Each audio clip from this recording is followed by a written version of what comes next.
9:30 lálẹ́ so ó ní ìyàwó Táíwò dédé call mi so bọ̀ mo rí pé nínú ohun ẹ̀yẹn ó ń panic kí ló ṣẹlẹ̀ wá ní àwọn kan kó bọn wá bá wọn nílé.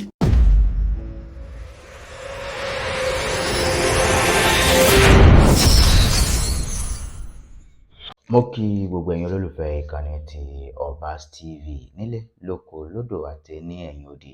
Ipò ẹṣẹ́ tí ẹ̀ ń gbọ́ wá tí ẹ̀ ń wò wá gbogbo ìgbà inú wa dùn gan. Ipò ẹ̀wà lápá abẹ́ ẹ ṣe gan mọ́ lórí. Ẹni tó dẹ̀ pé ìgbà àkọ́kọ́ rẹ̀ tẹ̀ ń bá ìkànnì pàdé ẹ má gbàgbé láti bá wa subscribe ìyẹn sí ìkànnì yìí. Bẹ́ẹ̀ dẹ̀ ṣe ń subscribe kẹ́ tẹ notification bell kó lè máa ta yín lólobó gbogbo ìgbà tí a bá ti fi àwọn iṣẹ́ mi yẹn sí ojú òpó ayélujára ti ìkànnì ti YouTube ìyẹn lápá tibí.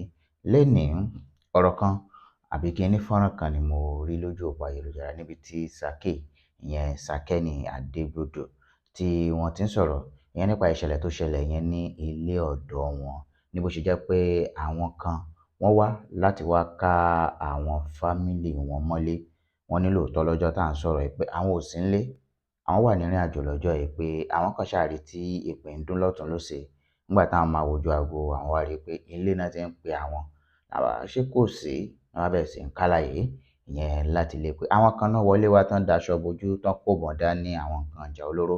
Bí wọ́n bá dẹ̀ ṣe wọlé dé náà béèrè pé Kẹ́hìndé ńkọ́, àwọn sì dá wọn lóhùn pé Kẹ́hìndé ò sí ìyẹn ìyàwó tiwọn àti ìyàwó ìkejì wọn tí wọ́n ṣẹ̀ṣẹ̀ lọ rèé sinmi nínú Olúwa ní kòpẹ́kòpẹ́ yìí. Wọ́n ní làwọn yẹn bá ní kò sí Kẹ́hìndé ńlé, Kẹ́hìndé ti jáde làwọn yẹn bá ní irọ́ níbo ni fóònù ẹ̀ wà, níbo náà kó àwọn nǹkan èròjà ìṣaralóge wọn sí gbogbo ẹ̀. Wọ́n ní wọ́n tú gbogbo ilé. Pé ìwọ̀nba owó díẹ̀ tó wà lọ́wọ́ àwọn ìyàwó méjèèjì yẹn ìyàwó Táyé, ìyàwó Uncle T àti ti Uncle K pé bí wọ́n ṣe gba gbogbo ẹ̀, wọ́n gba fóònù wọn, wọ́n ṣáà kó àwọn nǹkan àti àwọn aṣọ àti àwọn nǹkan míì. Wọ́n ní àwọn yẹn kó lọ ìyẹn nínú ilé ọ̀dọ̀ wọn ní ọjọ́ tá à ń sọ yìí. Wọ́n wá ń gbìyànjú láti ṣàlàyé pé nǹkan tó ṣẹlẹ̀ yìí pé àwọn ò mọ nǹkan táwọn ìwọ̀n wọ̀nyí bá wà, àwọn ò mọ èròǹgbà àánú wọn. Pé ṣùgbọ́n ó ṣeé ṣe kó jẹ́ pé nǹkan méjì ló pín sí. Àwọn ní àkọ́kọ́ nínú kó jẹ́ pé nítorí owó tán ti gbọ́ pé ṣé mọ̀ pé nígbà tí ìkejì àwọn já lọ́hùn nípè ní kòpẹ́kòpẹ́ àwọn èèyàn kankan dìde tí wọ́n jẹ́ àwọn olólùfẹ́ àti àwọn tí wọ́n ń gbádùn iṣẹ́ wọn tí wọ́n donate fún wọn pé kán lè fi ṣe ayẹyẹ ìkẹyìn ìyẹn fún Sàtì. Lélẹ̀ tí wọ́n dẹ̀ sọ pé gbogbo owó táwọn dẹ̀ gbà náà lóòótọ́ ló lákọọ́lẹ̀ àti receipt báwọn ṣe ná.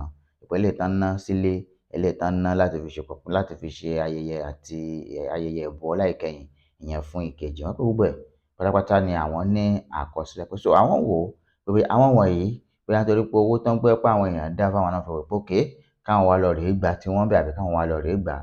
Táwọn má ti parọ́ kò sówó kankan lọ́wọ́ àwọn o, báwọn ṣe wà bọ́lọ́run dúró òun ni àwọn wà kò sí owó kankan lọ́wọ́ àwọn.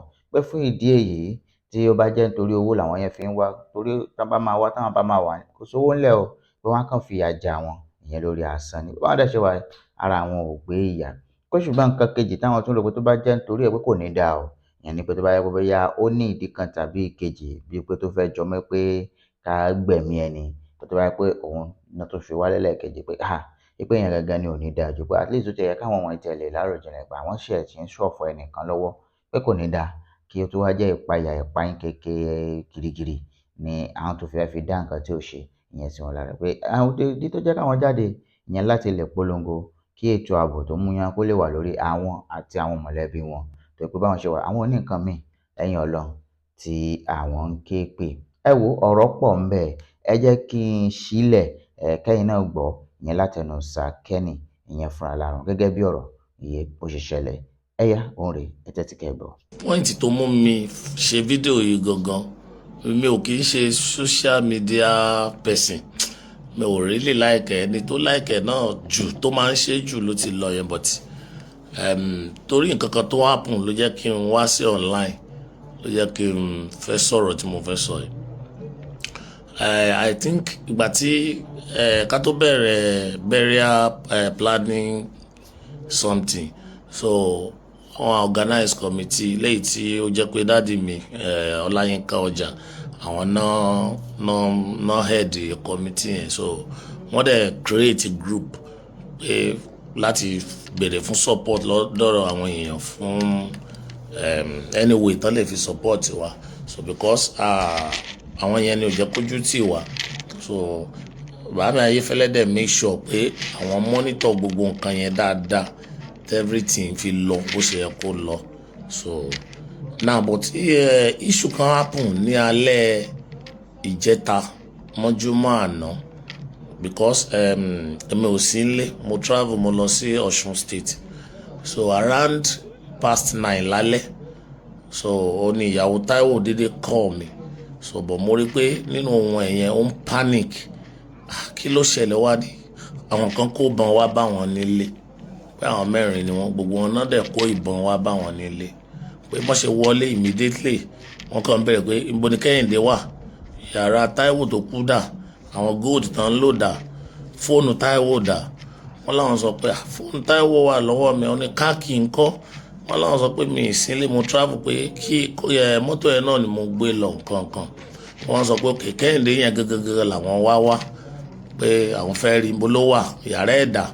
Wọ́n ṣàwọnú yàrá mi, wọ́n tiẹ̀ tún wọ aṣọ mi lọ, wọ́n dẹ̀ kó ìwọ̀nba aṣọ tán lè kó, wọ́n kó bàtà. So mo dúpẹ́ pé wọ́n ṣe anything fáwọn ọmọ wọn, dẹ̀ fọwọ́ kàn àwọn ìyàwó. So wọ́n gba gbogbo phones wọn, wọ́n gba ìwọ̀nba owó tó bá lọ́wọ́ wọn nílé. So now nǹkan tó jẹ́ kí n fẹ́ ṣe fídíò yìí, wọ́n ní lára àwọn pípù yẹn tó wá yẹn, ìkànnù wọn make call bóyá ẹni tó rán wọn ń pè é pé àwọn ò bá Kẹ́hìndé gangan lé o, pé àwọn ọmọ kéékèèké àtàwọn obìnrin làwọn bá, pé àwọn ṣọ́ọ̀ pé àwọn eléyìí lówó kankan lọ́wọ́ kankan, pé àwọn ò bá Kẹ́hìndé lé. Now mo fẹ́ clarify nǹkan tó pọ̀, nǹkan tó jẹ́ kí n jáde torí security purpose ló jẹ́ kí n jáde, torí ààbò lórí àwọn ọmọ mi àtàwọn ọmọ Táíwò àti family mi àtèmi gan. Òun ló fà mí ìbá ti ṣe tí mo fẹ́ ṣe, but mo ti rò pé this is the only way tí mo lè fi express ara mi, tí mo lè fi kíró ẹ̀ má bàtún ọkọ̀ ọmọ, because mo mọ̀ èmi thought mi bí mo ṣe rò ni pé àwọn tó wá sílé, owó táwọn èèyàn send sí mi through platform tí Bàámi Ayéfẹ́lẹ́ create, so wọ́n rò pé owó yẹn ṣì wà lọ́wọ́ mi, so nǹkan motion tán bá wá sílé nìyẹn. Imagine ọjọ́ yẹn ló pé ìjẹjọ́ tá a sin Táíwò, àwọn kò kàn wọ́n pé èèyàn ti ẹ̀kú bóyá èèyàn mọ̀, so kò kàn wọ́n, nǹkan táwọn wà after nìyẹn. So mo fẹ́ ṣe nǹkan tí mo dẹ̀ fẹ́ ṣe yẹn ni pé wọ́n ń pè níbi kéèyàn kó àkóyawọ́. Ìfàmù pé nǹkan tí mò ń ṣe inú Bàámi ò ní dùn sí, ìyẹn Ayéfẹ́lẹ́ wọn ò ní fẹ́ kí n ṣe, but mo wò pé this is the only way tí mo lè fi ṣe láti save ara mi àtàwọn family mi, kíró ẹ̀ má bàa tún happen mọ́. Torí àwọn olè tó wá lóru, alẹ́ náà wá past 9 lálẹ́ náà wá, wọ́n dẹ̀ náà lò more than 45 minutes. So gbogbo àwọn security àdúgbò wọ́n gbìyànjú bọ̀ kán tó débẹ̀, kémi tó rí wọn get, àwọn people yẹn ti ṣe nǹkan tó fẹ́ ṣe, wọ́n ti lọ. So mo fẹ́ post iye owó tó wọlé, then màá post bá a ṣe náwó yẹn síta, received everything because ká tó sin Táíwò àti parí building yẹn. So in fact level pé a ti kàn, a ti ṣe window, a ti ṣe front door sí méjèèjì, so ó kù plastering àti fence, floor, many things. So inú owó yẹn náà la dẹ̀ ti ṣe. So màá post àwọn receipt yẹn sí online, màá dẹ̀ fi account balance mi síbẹ̀. Kẹ́ ẹ má bàa, ẹ̀yin tẹ́ ń wá, kẹ́ ẹ má bàa rò pé owó kankan wà lọ́wọ́ mi, kò sí owó kankan lọ́wọ́ mi ò, tẹ́ ẹ bá wá ẹ̀kan fẹ́ wá fìyà jẹ mi lásán àbí àwọn ọmọ lásán ni o. Èmi ò dẹ̀ àwọn ò kí ń gbélé, ẹ má harm àwọn ọmọ, torí kò sí nǹkan tó kan àwọn ọmọ yìí níbi nǹkan tó ṣẹlẹ̀ yìí. Mo mọ̀ pé owó yẹn lẹ need, but kò sí owó yẹn lọ́wọ́ mi mọ́ o, mi ò gbọ́dọ̀ parọ́ fún yín o, mi ò parọ́ o. Màá fi account balance mi, màá fi hàn yín. In fact kò ní jẹ́ account tó ń sanwó sí nìkan, gbogbo account tí mo ní màá send gbogbo ẹ̀ balance tó wà bẹ́ẹ̀, kẹ́ ẹ lè mọ̀ pé mi ò lówó kankan lọ́wọ́, tó wáyé pé nǹkan tẹ́ ń wá nìyẹn, mi ò lówó lọ́wọ́. Èmi ò dẹ̀ lára ìyá o, it's true, mo mọ nǹkan tí mò ń sọ o. So nǹkan tó ṣẹlẹ̀ ní ẹ tó yẹ kí n come online kí n sọ̀rọ̀ yìí o, because wọ́n ní téèyàn bá dákẹ́ tara ẹ̀ máa bá dákẹ́, àìlè sọ̀rọ̀ dẹ̀ ní ìbẹ̀rẹ̀ orí burúkú. time tí mo wà yìí kò ń ṣe gbogbo nǹkan báyìí ló yẹ kí n tún máa face, but mo mọ̀ pé ìlú tá a wà kò sí ní tó kan àwọn kan, so nǹkan táwọn wà after náà wà after. So tó bá yẹ pé mo mọ̀ pé olè ilé ló máa ń ṣílẹ̀kùn fún títà, tó bá yẹ pé lára ẹ̀yin tẹ́ ẹ mọ̀ nípa kínní ni ẹ̀ ń rò pé bóyá owó ṣì wà lọ́mì kan wá gbà yòókù, kò sówó. In fact owó yẹn gan kò tún tó o, a tún ti náwó míì lọ nílé ẹ̀ torí kò ì parí tán náà. A kàn sáré ṣe gbogbo ìyẹn ká fi ṣe bẹ́rẹ̀ ká fi sin Táíwò síbẹ̀, ó ní o. So màá post everything so online. Ẹ jọ̀ọ́ mo bẹ̀ yín o, mi ìgbéraga o, kò sówó lọ́wọ́ mi o, mi ìparọ́ fún yín o, mi ò live fake life, àwọn ò kí ń gbé fake life o. Mọ́tò tí mú tá à ń lò wọ́n fún wa ní o, àfọwọ́ ara wa rà o. Ẹ jọ̀ọ́ mo bẹ̀ yín, ẹ bá mi, ẹ jọ̀ọ́ ẹ jẹ́ káwọn family mi wà àtàwọn ọmọ Táíwò, ẹ jẹ́ kọ́kàn wọn balẹ̀, because láti ìjẹta yẹn ẹ̀rù ń bá àwọn ọmọ yẹn, wọ́n láwọn ò lè súnlé. Níbo ni mo fẹ́ kó wọn lọ? Kò síbi tí mo fẹ́ kó wọn lọ. Ọ̀ṣun tí mo wà ọkàn mi ò papọ̀, mi lè ṣe nǹkan tí mo lọ ṣe ń bẹ̀ mọ́ tí mo fi padà wá sílé. Ẹ jọ̀ọ́ mo bẹ̀ yín ni o. Lẹ́yìn fídíò yìí màá ṣe gbogbo receipt yẹn, bó ṣe jáde, iye tó wọlé màá kọ́kọ́ gbé síbẹ̀, bó ṣe jáde bá ṣe náwó màá sọ everything síbẹ̀, ẹ máa rí. Bàámi Ayéfẹ́lẹ́ tẹ́ bá rí fídíò ẹ jọ̀ọ́ ẹ má bínú pé mi ì fi lọ yín kí n tó ṣe. Ẹ jọ̀ọ́ bó ṣe gbà ló jẹ́ kí n ṣe bẹ́ẹ̀. Mo fi Ọlọ́run mo fi bẹ̀ yín, ẹ̀rù ló ń bá èmi o, because èmi ò bá tẹnì kankan jẹ́, mi ì dẹ̀ rórí kí tẹ̀yàn kankan má dà o, mi ì dẹ̀ ever ro ikú sí Táíwò ní 50 years to this time. So ẹni tó bá rò pé torí irú nǹkan tó ṣẹlẹ̀ bóyá torí ẹ̀ ó ti sọ mí di millionaire àbí billionaire, irọ́ lẹ pa o. Mo mọ̀ pé ó máa sọ mí di later, but gbogbo owó tán dá kò sówó lọ́wọ́ mi o.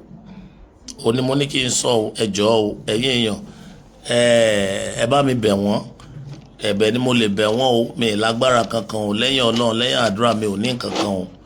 Ẹ jọ̀ọ́ o, ẹ dákun ẹ má wálé láti wá háàmù àwọn ọmọ mi àtàwọn ìyàwó àti àwọn ọmọ Táíwò. Ẹ jọ̀ọ́ ẹ kàn tí ẹ rò pé à ń mọ̀ ọ́n lọ́wọ́. Ẹ jọ̀ọ́ ẹ kàn tí ẹ rò pé à ń mọ̀ ọ́n lọ́wọ́. Mo bẹ̀ yín ni, mi ò lágbára kankan, ẹ̀bẹ̀ ni mò ń bẹ̀ yín o. So after this video ẹ máa rí gbogbo post yẹn, gbogbo receipt bá ṣe náà àti iye tó kù láwọn àkáǹtì mi tí mo ní. So mo rò pé tẹ́ bá rí yẹn bóyá ọkàn yín máa balẹ̀ pé mi ò parọ́. And tó bá dẹ̀ jẹ́ pé another reason lẹ fi wá, mo mọ̀ pé mi ò ṣẹ̀yìn o, mi ò dẹ̀ ṣẹ̀ anybody o, mi ò ṣẹ̀yìn o. Mo mọ̀ èèyàn kì í rìn kórí má mi o. Tó bá yẹ pé mo ṣẹ̀yìn, ẹni tí mo bá ṣẹ̀ kó sọ o, màá bẹ̀ o. Mi ò proud o lọ́wọ́ tí mo wà yìí o, mi ò proud, mi ìgbéraga o, mi ì dẹ̀ ní kankan tí mo gbẹ́mi lé o ju Ọlọ́run lọ o. So ẹ jọ̀ọ́ o, ẹ dákun ẹ má jẹ́ kó tún jẹ́ tẹ̀lé, ẹ má tún jẹ́ fi social media popular lẹ́ẹ̀kejì o. Mo bẹ̀ yín torí Ọlọ́run, ẹ ṣé o. Ẹ káàbọ̀ padà, ó náà lẹ ti gbọ́ lẹ́kùnrẹ́rẹ́ yẹn, kí lẹ́yìn náà rí sọ sí. Tẹ́ bá gbádùn fọ́nrán yìí, ẹ jẹ́ kí á pàdé nínú fọ́nrán mi láìpẹ́ láì jìnnà. Tó bá jẹ́ ìgbà àkọ́kọ́ yín rẹ̀, má gbàgbé láti bá mi subscribe yẹn sí ìkànnì Obaz. Ká pàdé nínú fọ́nrán mi láìpẹ́. Mo rí yín ná, ó dàbọ̀, yín látàpá bí.